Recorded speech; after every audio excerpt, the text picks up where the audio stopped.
Hey everyone, day 3. So today I thought I would celebrate the arrival, as you can see right here, of my new in-home pull-up bar. So this is it becomes a pull-up bar that folds out and then you can do pull-ups on it.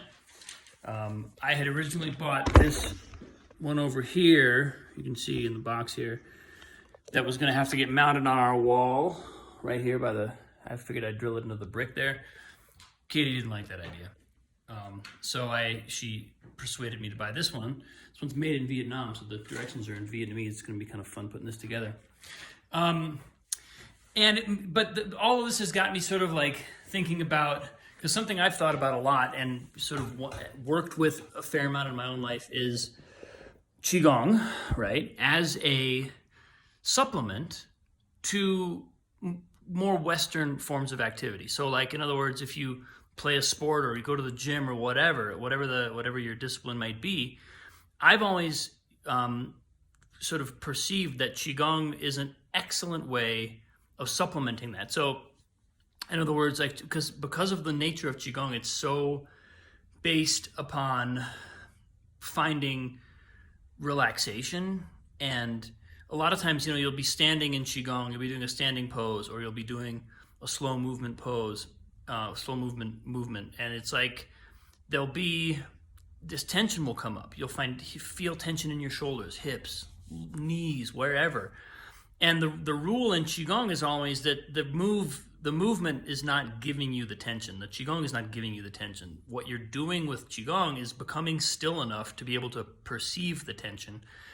And that perception of it is the first step to unraveling it. Then, by actually sitting with it in the practice, and there are all kinds of different ways of maybe moving around it, or maybe just literally letting it kind of settle in. Letting your limbs, your shoulder blades, your chest, your whole entire body just kind of settle into good structure. You may feel tense on the way to finding really good structure and really good alignment, but little by little, that tension goes away. As you trend towards proper structure, that tension is going to go away, and you're going to find that there's more and more integrity and there's more and more strength.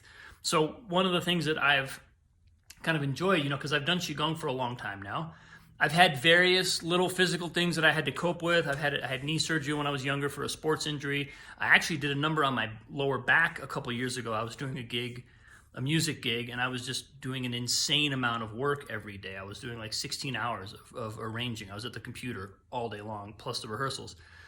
And I threw my back out, and it's been kind of niggling at me ever since. I've had to kind of work with it, doing some Qigong, and I've more recently found some physical exercises that I like. Gotten a little bit back into doing some like strength training type stuff, not really a lot of weight work, but a lot of body weight stuff, and hence this pull-up bar that I just bought for the house. And what I'm finding is that going back and forth between those two disciplines, going back and forth between some kind of strength training and then getting back into the Qigong and settling and kind of releasing the tension. The strength training puts a lot of tension in your body, and I'm sure that my old teacher, Chris Chappell, would be saying I shouldn't be doing the strength training part. I don't know if he'd say that, but he always emphasized there's strength to be found without building muscle, which I know is absolutely true. Integrity, body alignment, skeletal alignment, reducing the amount of excess tension so that all of your joints and all of your bones and all of your muscles are really bearing weight. They're bearing load in the way that they're intended to bear the load. All of that will build strength without ever going near a gym or picking up anything heavy.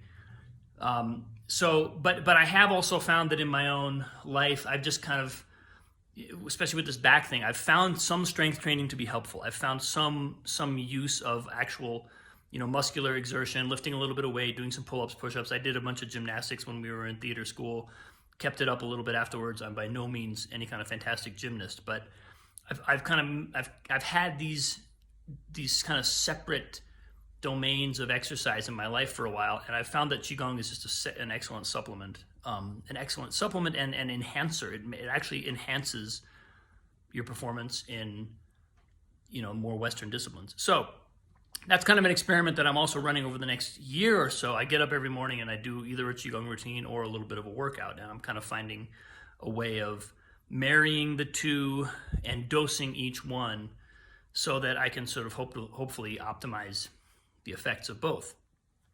So that's my post for the day, and this is something that I'm going to come back to over the course of this year because it's something that's been in my mind a lot. I really think there's a relationship between this kind of stillness and gentle movement discipline and exertion, strength training, and general athletics in general, that I think can be a really beneficial relationship. And I think, I'm hoping to sort of garner an interest among people who are athletes or train in a more Western way in this Qigong meditative discipline as a way of both keeping their body free of injury, keeping everything limber, recovering faster from the training, and also, just building all around integrity in a really solid way going forward. So that's kind of my mission for myself, and I'm going to be sort of, as I do this training, I'm going to be talking about what it feels like and what I'm doing. So that's my post for the day. Next time I see you, I will hopefully be doing some pull-ups on this thing after I get it put together, if I can figure out the Vietnamese. Thanks so much. Love you guys. Talk to you soon.